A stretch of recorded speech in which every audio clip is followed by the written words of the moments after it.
बिहार झारखंड में फर्स्ट बिहार झारखंड के तमाम डिजिटल प्लेटफॉर्म्स पर आप हमें लाइव देख पा रहे हैं। मैं हूं कुमार प्रबोध और थोड़ी देर पहले हम लाइव आए थे और लाइव में आकर हम बता रहे थे जो पहले से शेड्यूल था उसके बारे में आपको जानकारी दे रहे थे कि जो बिहार की राजनीति में नई महाभारत जो नया युद्ध जो छिड़ा है, आखिरकार उसके पीछे का मकसद क्या है, आखिरकार क्यों आरजेडी में संजय यादव को लेकर घमासान मचा है, क्या पूरा मामला है, ये हम आपको जानकारी देने के लिए बैठे हैं, आपको बताने के लिए बैठे हैं कि आखिरकार क्या कारण है कि एक बार फिर आरजेडी के कुनबे में तेजस्वी यादव के राजनीतिक सलाहकार संजय यादव को लेकर घमासान और विवाद जो है वो शुरू हो गया है। हमारे साथ ढेर सारे दर्शक जुड़ गए हैं और हम न केवल आपको पूरे मामले की जानकारी देंगे बल्कि हम आपको आपके सवालों का जवाब भी देने की कोशिश करेंगे। अगर कोई सही सवाल आप पूछते हैं तो हम आपको ये भी बताने की कोशिश करेंगे कि आखिरकार ये माजरा क्या है, आखिरकार क्यों संजय यादव को टारगेट किया जा रहा है, आखिरकार क्यों संजय यादव चर्चे में है, संजय यादव का रोल क्या है, संजय यादव को लेकर बेचैनी क्यों है, तमाम चीजों की जानकारी हम देंगे और तमाम बातों की हम आपको जानकारी देंगे। और हम बार बार कहते हैं कि हमारे ऊपर पैसे का, हमारे ऊपर किसी पावर का कोई दबाव नहीं होता है, हम जो सच है वो बताने की कोशिश करते हैं। तो पहले हम शुरुआत करते हैं कि ताजा विवाद जो हुआ है वो संजय यादव को लेकर ताजा विवाद ये हुआ कि तेजस्वी यादव इन दिनों बिहार की यात्रा पर निकले हैं। उन्होंने इससे पहले वोटर अधिकार यात्रा की थी राहुल गांधी के साथ और उसके बाद ये तय किया कि जिन जिलों में वो वोटर अधिकार यात्रा के दौरान नहीं जा सके उन जिलों में वो खुद जाएंगे और जो है वो वहाँ का दौरा करेंगे, वहाँ के लोगों से, वहाँ के आरजेडी कार्यकर्ताओं से, आरजेडी नेताओं के साथ मुलाकात करेंगे। इसी दौरान एक तस्वीर आई कि तेजस्वी यादव जो रथ पर बैठे हैं, तेजस्वी यादव जिस रथ से चल रहे हैं उस रथ की अगली सीट पर, उस रथ के जो फ्रंट सीट होता है ड्राइवर के बगल में, उस सीट पर संजय यादव बैठे हैं और उस वो फोटो सामने आई और उस फोटो के सामने आने के बाद लालू परिवार से रिएक्शन है। लालू प्रसाद यादव की दूसरी बेटी रोहिणी आचार्य ने संजय यादव के फ्रंट सीट पर बैठने को लेकर सवाल उठाए। रोहिणी आचार्य ने संजय यादव को लेकर उनका नाम लिए बगैर लेकिन उस फोटो को साथ लेकर उस फोटो के को ट्वीट करके उस फोटो को सोशल मीडिया पर पोस्ट करके ये सवाल उठाया कि अगली सीट पर किसको बैठने का हक है। उनका कहना था या तो लालू परिवार का आदमी बैठेगा या लालू प्रसाद यादव ने गरीबों को, पिछड़ों को, दलितों को आगे उठाया है, वो जो है वो उस जगह पर बैठेगा, वहां पर संजय यादव नहीं बैठ सकते। उनके कहने का मतलब ये था। रोहिणी आचार्य लालू प्रसाद यादव की वही पुत्री है जो पिछले लोकसभा चुनाव में सारण से उम्मीदवार थी, चुनाव हार गई, सिंगापुर में रहती है। लालू प्रसाद यादव का जो किडनी जो ट्रांसप्लांट हुआ उसमें कहा गया कि रोहिणी आचार्य ने जो है वो किडनी जो है वो अपनी किडनी अपने पिता को दी है। ये एक अलग मसला है, लेकिन आखिरकार संजय यादव को लेकर घमासान क्यों मचा है, मूल मुद्दा ये है कि आरजेडी के एक वर्ग में संजय यादव को लेकर खलबली क्यों मची है। हम आपको पूरा विवरण बताएंगे और हम आपको बताएंगे कि आखिर संजय यादव की राजनीति में एंट्री कैसे हुई, संजय यादव जो है वो तेजस्वी के करीबी कैसे बने। बहुत लोग बोलते हैं क्रिकेट खेलते खेलते तेजस्वी यादव के करीबी बन गए, नहीं, ये बात नहीं है। बहुत लोग संजय यादव की बैक हिस्ट्री नहीं जानते हैं, बहुत लोग संजय यादव ने किस तरीके से आरजेडी में जो परिवर्तन किया उसको नहीं जानते हैं। तो इन तमाम जानकारियों को हम आपके साथ साझा करेंगे और आपको बताएंगे कि आखिरकार संजय यादव का विरोध क्यों हो रहा है और संजय यादव कौन। तो संजय यादव के बारे में पहले एक जानकारी आपको दे दें कि संजय यादव जो है वो हरियाणा के रहने वाले हैं, महेंद्रगढ़ के, ये हर लोग जानते हैं, आपको बिहार के सारे लोग जानते हैं और इसको बताने की जरूरत किसी और को नहीं पड़ी। लालू परिवार में ही जिस प्रताप यादव ने खुद ही कहा हरियाणा का रहने वाले संजय यादव को लेकर जो सब बातें कही, इसलिए किसी और को बताने की जरूरत नहीं है। लेकिन संजय यादव के पूरे इतिहास को देखें, संजय यादव ने कंप्यूटर साइंस के साथ साथ मैनेजमेंट में हायर डिग्री ली है। कई कॉरपोरेट कंपनी में, कम से कम 3 बड़ी मल्टीनेशनल कंपनी में, अंतर्राष्ट्रीय जो कंपनियां होती हैं उसमें नौकरी की है। और उसके बाद उनको लगा कि नहीं, अब हमको राजनीति में कदम बढ़ाना चाहिए, राजनीति में अपना दाव आजमाना चाहिए। तो सबसे पहले अखिलेश यादव के साथ वो जुड़े थे। उत्तर प्रदेश में जो समाजवादी पार्टी है और उसके जो नेता है अखिलेश यादव, तो संजय यादव अखिलेश यादव के साथ सबसे पहले जुड़े थे और अखिलेश यादव के जरिए ही उनकी जान पहचान तेजस्वी यादव से हुई थी।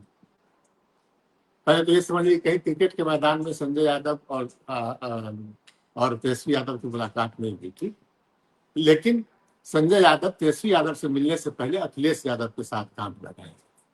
और संजय यादव जिस दौर में आरजेडी में आए, वो दौर था जब आरजेडी बिहार में, जो लालू प्रसाद यादव जिसका नेतृत्व करते हैं, इसके अध्यक्ष हैं, वो अपनी स्थापना के बाद सबसे बुरे दौर में। हम आपको थोड़ा 15 साल पहले ले चलना चाहेंगे। 2010 में जब बिहार विधानसभा चुनाव हुए थे, तो आरजेडी ने, लालू प्रसाद यादव की अगुवाई वाली पार्टी ने अपना सबसे बुरा दौर देखा था। और बिहार में तब 2010 के विधानसभा चुनाव में सिर्फ 22% सीटें जो है वो आरजेडी के हिस्से आई थी। आरजेडी की हालत ऐसी हो गई थी कि बिहार विधानसभा में आरजेडी को विपक्ष के नेता की कुर्सी भी नहीं मिल रही थी, क्योंकि विपक्ष के नेता की कुर्सी मिलने के लिए किसी विधानसभा में जो पार्टी होती है, विपक्षी पार्टी होती है, उसकी सदस्यों की संख्या जो है वो 15% होना चाहिए। यानी अगर किसी पार्टी को 36-37 सीटें आती है, तभी उस पार्टी को प्रमुख विपक्षी दल और उसके नेता को विपक्ष का नेता का दर्जा मिल सकता है। 2010 में यह सबसे बुरा दिन था। और उसके बाद लालू प्रसाद यादव जेल चले गए। लालू प्रसाद यादव जेल चले गए तो पार्टी की स्थिति खराब थी। उस दौर में संजय यादव की एंट्री हुई। 2012 में संजय यादव बिहार की राजनीति में, संजय यादव ने तेजस्वी यादव के साथ आरजेडी की राजनीति में जो है वो कदम रखा। और उसके बाद जो सब कुछ आरजेडी में हुआ वो हम पहले आपको बता दें। दरअसल हुआ ये था कि 2009 में जो मेरी जैसे आदमी के समझ में बात आती है वो ये कि 2009 के लोकसभा चुनाव के बाद बिहार में नया परिसीमन लागू हुआ था। परिसीमन यानी बिहार के जितने विधानसभा क्षेत्र हैं, जितने लोकसभा क्षेत्र हैं, उनकी भौगोलिक स्थिति बदल गई थी। उनका कुछ हिस्सा कट के दूसरे विधानसभा में क्षेत्र में चला गया था, कुछ नया हिस्सा उस विधानसभा क्षेत्र में जुड़ गया था।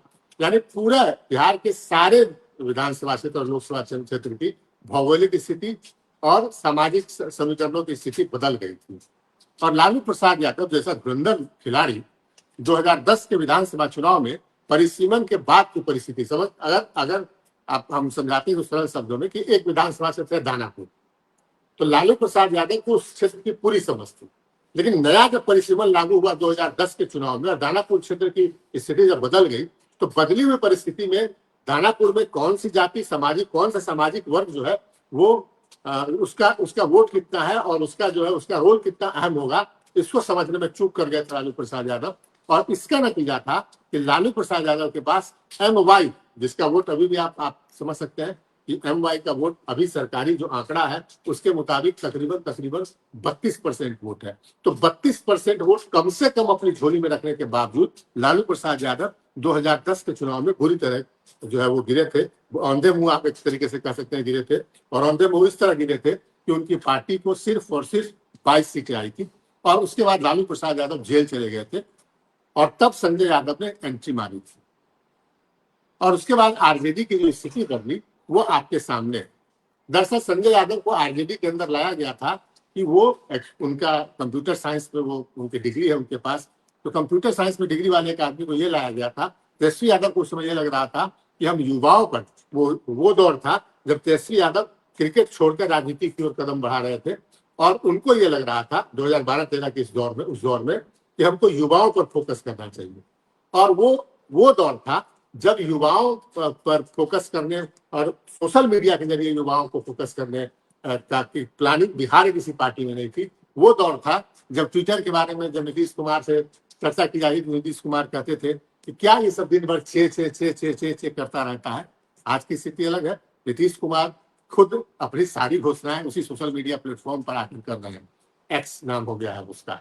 तो उस दौर में संजय यादव की राजनीति में एंट्री हुई और संजय यादव ने 2015 के चुनाव में कितना बड़ा रोल अदा किया, ये हम आपको समझाना चाहते हैं। दरअसल 2015 का चुनाव एक प्रयोग था। 2014 में देश की गद्दी पर जो है वो नरेंद्र मोदी जो है वो आसीन हो चुके थे, और उसके बाद नरेंद्र मोदी के अश्वमेध का घोड़ा दौरा था। थोड़ा बैक अब जो लोग उस समय राजनीति की समझ रखते हैं, ढेर सारे ऐसे लोग हैं जो उस दौर की राजनीति की समझ नहीं होगी। 2014 में जब नरेंद्र मोदी के दिल्ली की गद्दी पर सवार हुए, तो उसके बाद उन्होंने अश्वमेध का एक घोड़ा छोड़ा और पूरे देश को, खासकर हिंदी पट्टी के राज्यों को जीत लेने का उन्होंने टारगेट रखा। और उनका घोड़ा ऐसा दौड़ा कि बीजेपी ने उस दौर में लोकसभा चुनाव 2014 के लोकसभा चुनाव के बाद झारखंड, महाराष्ट्र, हरियाणा ऐसे तमाम राज्यों में जीत हासिल कर ली थी। और उसके बाद 2015 में बिहार विधानसभा का चुनाव आया था, और वो चुनाव था जिसमें बीजेपी ने सारी ताकत झोंक दी थी। अमित शाह उस समय बीजेपी के राष्ट्रीय अध्यक्ष बन गए थे, गृह मंत्री हैं, और लगातार पटना में कैंप कर रहे थे, बिहार में कैंप कर रहे थे, और पूरी कमान उन्होंने अपने हाथ में संभाल रखी थी। और उस दौर में लालू प्रसाद यादव और नीतीश कुमार पहली दफा साथ थे। यहाँ चर्चा हम करेंगे प्रशांत किशोर की। प्रशांत किशोर लालू प्रसाद माफ करेंगे नीतीश कुमार के घर में रहकर बीजेपी के खिलाफ रणनीति तैयार कर रहे थे और महागठबंधन की रणनीति तैयार कर रहे थे। प्रशांत किशोर आश्रय लेते हैं कि 2015 में उन्होंने लालू प्रसाद यादव और नीतीश कुमार की गठबंधन की को सत्ता में ला दिया, लेकिन प्रशांत किशोर सिर्फ और सिर्फ जेडीयू की जो है वो रणनीति तैयार कर रहे थे नीतीश कुमार के साथ घर में रहकर।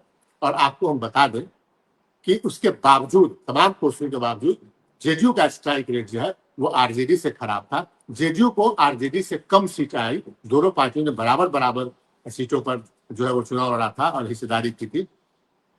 आरजेडी को आखिरकार ज्यादा सीट क्यों आई? क्योंकि खेल बिहार 2015 का बिहार विधानसभा चुनाव लालू प्रसाद यादव के एजेंडे पर हो रहा था, और लालू प्रसाद यादव ने यह तय किया था कि नरेंद्र मोदी धर्म की राजनीति कर रहे हैं, उनको जाति की पिच पर ले आना है। 2015 की समझ रखने वाले लोग उस समय के दौर को याद रखते हैं। दरअसल हुआ ये था कि आरएसएस के प्रमुख मोहन भागवत ने आरक्षण को लेकर एक बयान दे दिया था।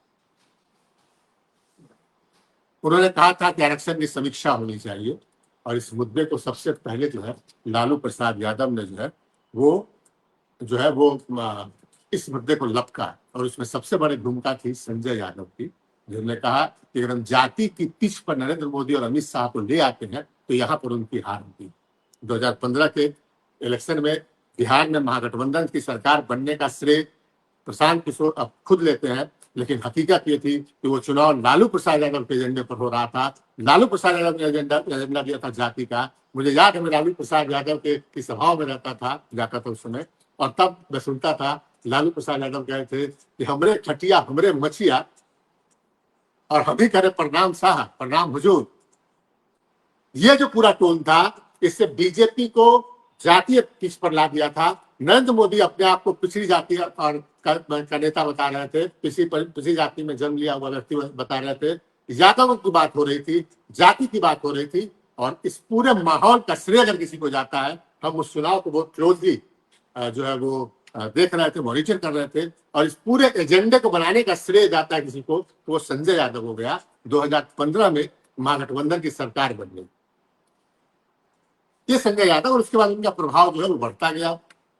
2020 के चुनाव में तेजस्वी यादव 4-5 सीटों से जो है वो मुख्यमंत्री बनने से चूक गए थे, और अपने कारण नहीं, उनकी पार्टी का स्ट्राइक रेट 50% से ज्यादा था। यानी सरकार बनने के लिए किसी राज्य में आपको कितनी सीटें जीतनी है, जितनी सीटें हैं उसका 50% जीतना है। तो तेजस्वी यादव की पार्टी आरजेडी का स्ट्राइक रेट 50% से ज्यादा था।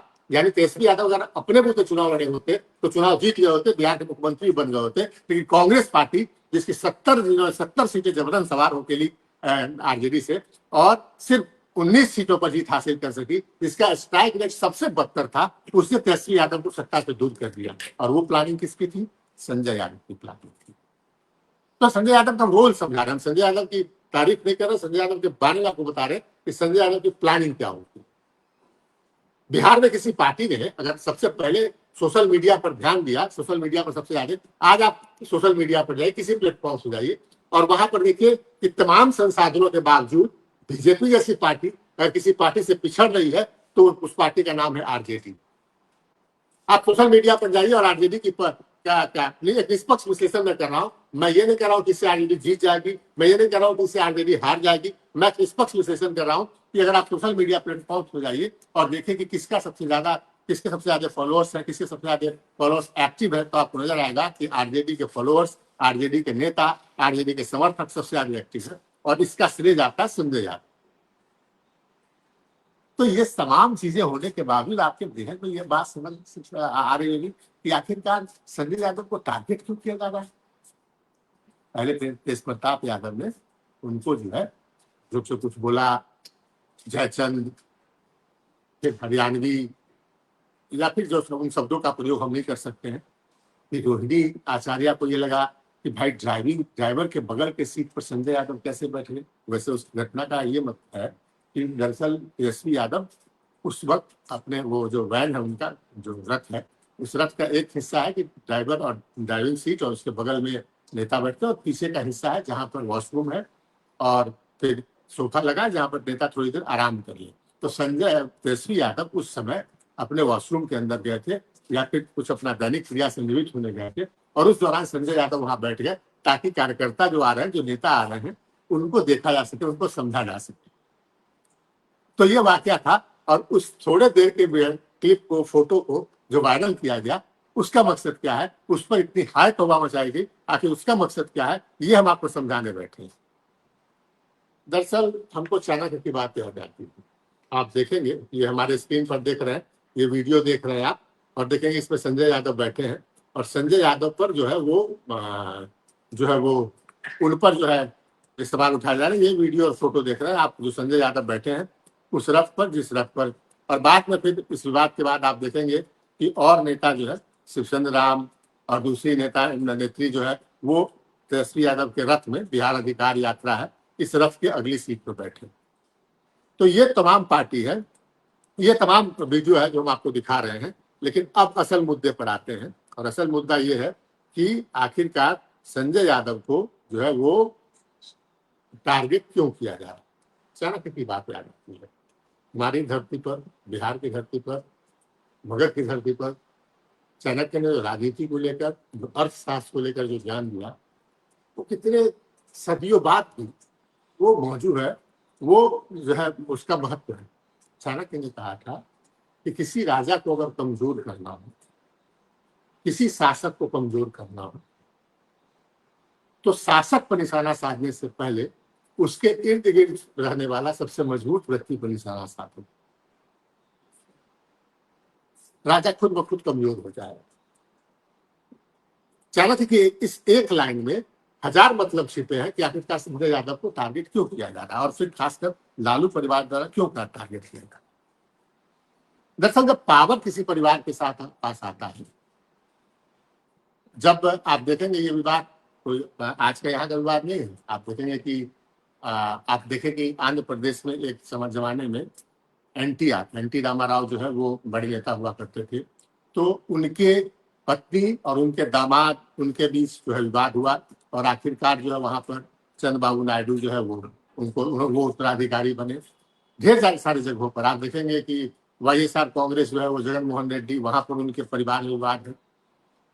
ऐसे ढेर सारे उदाहरण आप उत्तर प्रदेश में देखेंगे, मुलायम सिंह यादव के राजनीतिक विरासत को लेकर अखिलेश यादव वो कैसे अपने चाचा शिवपाल यादव, जो पूरी तरीके से मुलायम सिंह यादव की देन थे, कैसे विवाद हुआ वहां पर जो मुलायम सिंह यादव की दूसरी पत्नी से जो बहू थी, वो किस तरीके से बीजेपी के खेमे में चली गई। तो ये तमाम पारिवारिक विवाद ये होता है कि जब एक नेता अपना उत्तराधिकारी चुनता है, जो क्षेत्रीय पार्टी में ऐसा चलता है, उत्तराधिकारी चुनता है अपना, तो उसके बाद जो दूसरे लोग होते हैं उनको ये मलाल होता है कि हम पावर एंजॉय क्यों नहीं कर रहे हैं।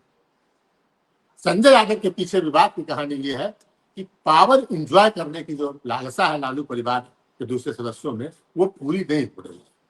जैसा तेजस्वी यादव ने इस बार तय कर रखा है कि हम टिकट वितरण में इस दफा किसी की नहीं सुनेंगे, और जो हमारे सर्वे में और जो हमारे अलग अलग जो हमारे फीडबैक में जो उम्मीदवार सबसे बेहतर होगा, हम उस उम्मीदवार को चुनाव मैदान में उतारेंगे।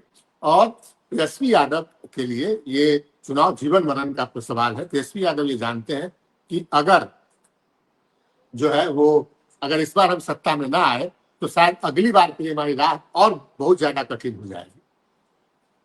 तो तेजस्वी यादव ने इस दफा तय कर रखा है कि हम किसी की सिफारिश और पैरवी पर हम इस बार टिकट नहीं देने जा रहे, और इस बात को लगातार वो दोहरा है, लेकिन परिवार के दूसरे तरफ तेज प्रताप यादव आज पार्टी से अलग है। उनकी ख्वाहिश शुरू से रही है कि हम अपने पिता की राजनीतिक जो विरासत है उसके उत्तराधिकारी हैं, तो वो सीधे भाई पर हमला नहीं कर सकते थे।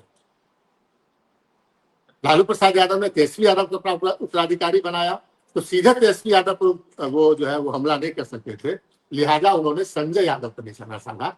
चाणक्य की बात फिर याद आती है कि किसी राजा को, किसी शासक को, किसी प्रमुख को अगर अगर डैमेज करना हो तो इनडायरेक्टली उस पर जो है वो हमला करो। उनके जो सबसे करीबी उसका विश्वास पात्र, जो सबसे बेहद जो सबसे काबिल व्यक्ति हो उस पर हमला करो। लालू परिवार में यही खेल चल रहा है। सिंगापुर में रहने वाली रोहिणी आचार्य जब चुनाव मैदान में आई यहाँ पिछले लोकसभा चुनाव में, तो उनके भी समर्थक कई लोग खड़े हो गए, और रोहिणी आचार्य को के मन में भी पावर एंजॉय करने की लालसा बनी है कि कम से कम बिहार विधानसभा चुनाव में उनके जो खास लोग अपने लोग हैं, उनको जो उनके माफ करें कि इर्द गिर्द जो रहने वाले लोग हैं या उनके लिए काम करने वाले लोग हैं, उनको टिकट दिलाया जाए।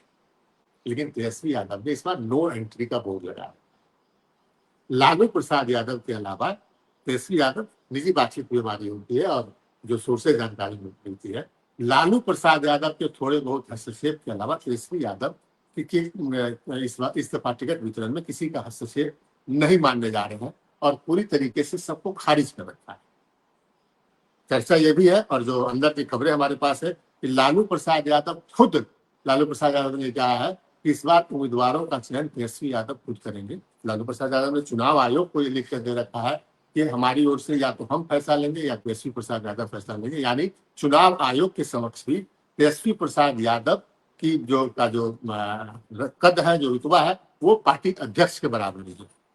इसका मतलब ये होता है कि चुनाव में अगर सिंबल जारी करना पड़े, सिंबल पर पार्टी अध्यक्ष जिससे उम्मीदवार को बनता है, तो उसका सिंबल जारी किया जाता है, कागज दिया जाता है, वो जाकर जमा करना होता है, तो किसी पार्टी का अधिकृत उम्मीदवार होता है। तो इस बार तेजस्वी यादव के पास सिंबल देने तक का अधिकार है, यानी अगर वो चाहे तो लालू यादव से साइन न कराकर खुद भी सिंबल पर साइन करके सौंप सकते हैं उम्मीदवारों को, और उम्मीदवार खड़ा कर सकते हैं। लालू परिवार के दूसरे लोगों को, दूसरे नेताओं को ये बात खटक रही है। तीसरा पहलू इसका ये है कि लालू यादव ने जो राजनीति लालू यादव ने की, उसमें उन्होंने कई क्षेत्रों में छत्रप खड़े किए। अब जैसे सिवान में साहबुद्दीन को खड़ा कर दिया, छपरा में प्रभुनाथ सिंह हुआ करते थे, तो जमुई से लेकर बांका के इलाके में जयप्रकाश नारायण यादव, ऐसे छत्रप खड़े किए। लालू प्रसाद यादव जब अपनी विरासत, अपनी राजनीति जो तेजस्वी यादव को सौंपी, और हुआ क्या कि तेजस्वी यादव के आकलन में ये बात आई कि जो छत्रप जो है उनके कारण पार्टी का नुकसान, और उनके कारण पार्टी की छवि जो है वो उसको नुकसान पहुंचता है, लिहाजा छत्रप वाली परंपरा जो है वो खत्म कर दी गई। लालू यादव के समय था ना, देखिए प्रभुनाथ सिंह ने जो कहा सारंग में वही होगा, जब वो साथ थे। साहबुद्दीन ने सिवान में जो कहा वही होगा। फिर आप देखेंगे कि जमुई से लेकर बांका के इलाके में जयप्रकाश नारायण यादव ने जो कहा वही होगा। सीमांचल में तस्लीमुद्दीन ने जो कहा वही होगा। इस तरीके की वैशाली इलाके में रघुवंश प्रसाद सिंह थे, वो जो कहेंगे वही होगा। कांति सिंह कही थी तो वो जो कहेंगे वो होगा। तो इस तरह का सिस्टम जो है आरजेडी में खत्म हो गया है। तो जो लोग स्थानीय छत्रप बनना चाह रहे थे, उनमें बेचैनी है संजय यादव को लेकर। तो इसको हवा देने की कोशिश लोगों के द्वारा भी की जा रही है। तो ये कुल मिलाकर स्थिति है कि ये पावर वो भी चाहते हैं। दरअसल आरजेडी के जो दूसरी कतार के नेता हैं वो भी चाहते हैं कि हमारी सिफारिश पर 2-4 लोगों को टिकट मिल जाए, हमारे उम्मीदवार को सर्टेन सीट पर, खास सीटों पर को तरजीह मिले। तो ये तमाम चीजें जो है, लेकिन वहां तेजस्वी ने जो इस दफा उम्मीदवार के चयन में और जो है दूसरे अहम फैसलों में जो नो एंट्री का बोर्ड लगा रखा है, वो बेचैनी का सबब है। और तब बेचैनी के सबब में चाणक्य की बात हमने आपको बताई कि राजा पर सीधे हमला, अगर कोई आरजेडी का नेता सीधे तेजस्वी यादव पर हमला करे तो उसे पार्टी से बाहर का रास्ता दिखा दिया जाएगा। लेकिन संजय यादव सॉफ्ट टारगेट, तो संजय यादव जो है वो इसी राजनीति का शिकार हो रहे हैं कि पावर इंजॉय करना जो आप तेजस्वी के अलावा जो दूसरे लोग हैं, परिवार के लोग हैं, पार्टी के कुछ लोग हैं, वो नहीं कर पा रहे हैं। संजय यादव इसका शिकार हो रहे हैं।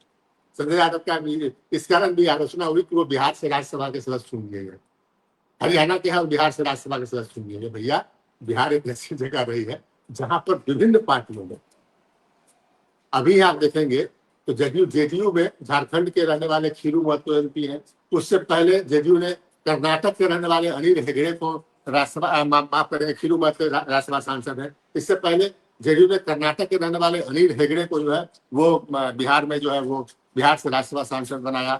कांग्रेस से तो आप देखेंगे आर.के. धवन, जो किसी दौर में इंदिरा गांधी के निजी सहायक हुआ करते थे, और उसके बाद होते होते उनका रुतबा ऐसा बन गया था कि इंदिरा गांधी उनके कहे बगैर फैसला नहीं थी। आर.के. धवन जो है यहाँ से आकर सांसद, राज्यसभा सांसद बन गए थे। एक और वकील हुआ करते थे दिल्ली के कांग्रेस में, आर.के. आनंद यहाँ से आकर सांसद बन गए थे। क्योंकि महेंद्र अलग अलग पार्टियों से लगातार सांसद बनते रहे। हालांकि वो बिहार के थे, लेकिन उनका योगदान क्या था ये बताने की जरूरत नहीं है। तो लालू यादव की पार्टी से प्रेम गुप्ता सांसद है, अभी भी राज्यसभा सांसद है। तो हर पार्टी का लंबा इतिहास रहा है, वो बीजेपी हो, कांग्रेस हो, आरजेडी हो, जेडीयू हो, कि उन्होंने बाहरी व्यक्तियों को अपनी जरूरत के मुताबिक जो है वो राज्यसभा यहाँ से बिहार से भेजा। लेकिन संजय यादव को भेजने पर फिर अगर कहीं कहीं राज्यसभा भेजने पर अगर कहीं से आवाज उठती तो उसका मतलब ये समझिए, प्रेम गुप्ता के भेजने पर तो कहीं नहीं हुई, आवाज नहीं उठी। या फिर लालू यादव ने इससे पहले राम जेठमलानी बड़े वकील हुआ करते थे, निधन हो गया उनको भी राज्यसभा भेजा था बिहार से, तो वहां पर आवाज नहीं उठी। संजय यादव को टारगेट करने का मतलब है राजा के सबसे विश्वस्त और सबसे मजबूत सिपा सलार पर, सेनापति पर हमला करो। राजा खुद ब खुद जो है वो कमजोर हो जाएगा। और आप जानते हैं कि युद्ध में सेनापति किसे बनाया जाता था? जो सबसे ज्यादा ताकतवर हो, सबसे ज्यादा बुद्धि वाला हो।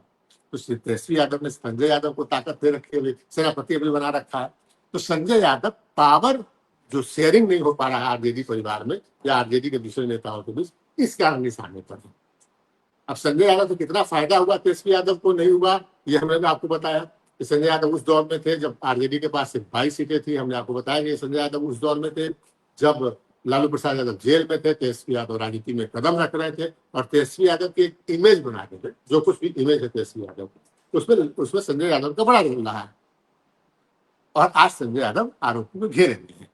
आरोपों घेरे में कोई ऐसा नहीं कि कोई करप्शन का आरोप लगा हो, या फिर आखिरकार उन सीट पर क्यों बैठे, अगली सीट पर क्यों संजय यादव बैठे? तो इसलिए क्योंकि संजय यादव अगली सीट पर बैठने से कोई नुकसान ऐसा तो है नहीं कि अगली सीट पर बैठ कर संजय यादव वहां टिकट मार रहे थे, और उस दौर में तेजस्वी यादव कहीं किनारे में पड़े हुए थे और संजय यादव वहां बैठे हुए थे, ऐसा नहीं। तेजस्वी यादव उस समय अपने कुछ जरूरी काम से की दैनिक क्रिया को निपटाने के लिए अपने जो उनका जो रथ है उसके पिछले हिस्से में जहाँ वॉशरूम है और थोड़ा आराम करने की जगह, वहां पर गए हुए थे। और उसके बाद ये जो पूरा विवाद खड़ा हुआ, इसका असली मकसद हमने आपको समझाया है कि असली मकसद जो है वो ये है कि सेनापति को कमजोर करो, राजा खुद ब खुद कमजोर हो जाएगा। हम ये नहीं जानते कि तेजस्वी यादव चुनाव जीत रहे हैं, हार रहे हैं, अभी वो पड़ा है। हमने सर्वे कराया था अभी से 1 महीना पहले करीब, और उसके बाद लेकिन कई सारी घटनाएं हुई, कई सारे परिदृश्य बदले हैं। लिहाजा हम अभी ये नहीं कह सकते कि बिहार का परिणाम क्या होने जाएगा। हम सर्वे करा रहे हैं फिर से नए सिरे से, हम उसका रिजल्ट बताएंगे। हम ये नहीं कह रहे तेजस्वी यादव सीएम बन जाएंगे।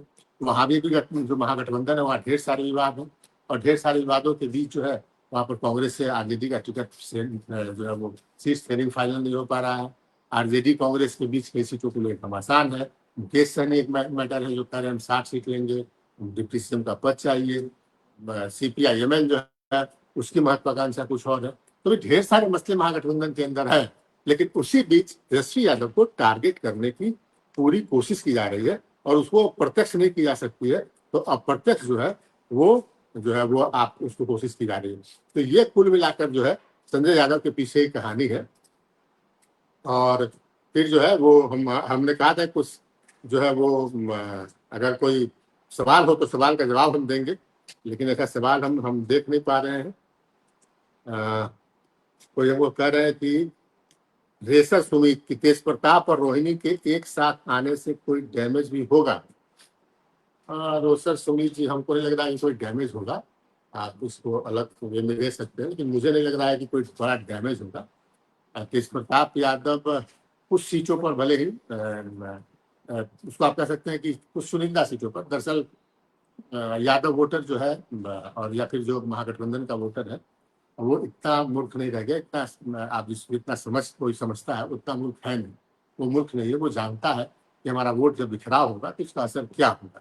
कुछ सीटों पर इनका असर रह सकता है, लेकिन रोहिणी आचार्य तेज प्रताप यादव के साथ आ जाएंगी, इसकी संभावना भी जो है वो बेहद कम है। आप इसको भी हम इसको नहीं कह सकते कि आ जाएंगी।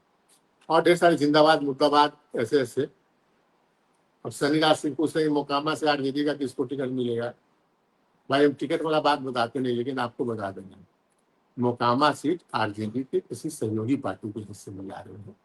मोकामा सीट आरजेडी खुद नहीं लड़ने जा रही, जो अभी तक की समझ है लोगों के बीच। कुछ उलटफेर हो जाए बाद में तो अलग मामला है। मोकामा सीट पर आरजेडी के सहयोगी पार्टी के किसी एक सहयोगी पार्टी का उम्मीदवार खड़ा होगा। सोनू हरिवंश लिखते हैं कि सीएम फेस मान लिए पर वो जब प्रेसवी को। अरे भैया आप मानिए, आप कोई भी आदमी अपने जो है मानता ही अपने नेता को सीएम फेस। सोनू कुमार लिख रहे हैं कि घोसी से आरजेडी को से किसको टिकट मिल रहा है। सोनू कुमार जी, घोसी जो है वो अभी माले भाकपा माले के कब्जे में है। वहाँ भाकपा माले जो है वो सीट छोड़ेगी, इसकी संभावना कम है। लेकिन घोसी से जो लगातार कई टर्म विधायक रह चुके और बिहार में दिग्गज नेता रहे जगदीश शर्मा के बेटे राहुल कुमार, जो खुद जो है वो वहां से एमएलए रह चुके हैं, वो आरजेडी के क्लोज कॉन्टेक्ट में है। राहुल शर्मा को एडजस्ट कराने की कोशिश हो सकती है, बशर्ते कि जो है वो सीपीआई एमएल भाकपा माले उस सीट को छोड़ने पर राजी हो जाए। चुनाव की घोषणा कब तक हो सकती है, कोई पूछ रहे हैं। चुनाव की घोषणा अक्टूबर के पहले वीक में चुनाव की घोषणा होगी, हो सकती नहीं, होने वाली है। राम जा पूछ रहे हैं, कह रहे हैं कि सर तेजस्वी यादव बहुत समझदार है, बहुत नेता। अपना अपना सुझाव है, आपके वो है आपकी मतलब आपकी सोच है। हम इसमें कुछ जो है विकास कुमार कह रहे हैं, राम जा कह रहे हैं मेरे को संजय यादव बहुत पसंद है। आपकी मर्जी है, आप संजय यादव पसंद नापसंद, हम न पसंद और नापसंद करने नहीं कह रहे हैं। हम आपको ये बता रहे हैं कि संजय यादव का रोल क्या रहा है आरजेडी में, जो है वो जो है संजय यादव ने किस तरीके से वो अभिषेक झा अमित बोलते हैं कि सातवीं फेल है। भैया संजय यादव सातवीं फेल कहाँ है। संजय यादव ने कंप्यूटर साइंस में डिग्री ले रखी है, एमबीए की डिग्री ले रखी है, मल्टीनेशनल कंपनी में काम करने वाला बंदा है। आपकी संजय यादव की राजनीति से कुछ विवाद हो सकता है, सातवीं फेल बिल मत लीजिए संजय यादव को, सातवीं फेल नहीं।